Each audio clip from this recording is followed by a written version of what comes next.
பதான்கோட் விமான தளத்தில் நேற்று பதுங்கியிருந்து தாக்குதல் நடத்திய 2 தீவிரவாதிகளில் ஒருவர் பல மணி நேர துப்பாக்கிச் சண்டைக்கு பிறகு சுட்டுக் கொல்லப்பட்டதாக தகவல்கள் தெரிவிக்கின்றன.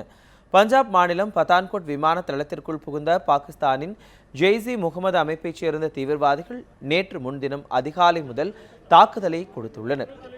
நேற்று முன்தினம் நடந்த 15 மணி நேர துப்பாக்கிச் சண்டையில் 5 தீவிரவாதிகள் சுட்டுக் கொல்லப்பட்டுள்ளனர்.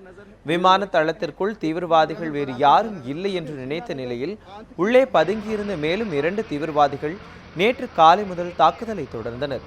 வெடிகுண்டுகளை வீசியும் துப்பாக்கியால் சுட்டும் அவர்கள் நடத்திய தாக்குதலுக்கு பாதுகாப்பு படையினரும் தகுந்த பதிலடி கொடுத்தனர். இதில் 2 தீவிரவாதிகளில் ஒருவர் சுட்டுக் கொல்லப்பட்டதாகவும் மற்றொரு தீவிரவாதியை உயிருடன் பிடிக்க இராணுவத்தினர் தொடர்ந்து தேடுதல் வேட்டையில் ஈடுபட்டு வருவதாகவும் தகவல்கள் தெரிவிக்கின்றன.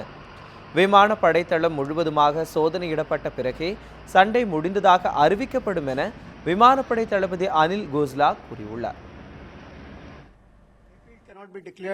Fully sanitized till the time each and every place is checked and ascertained that there is nobody else anti-national element present there.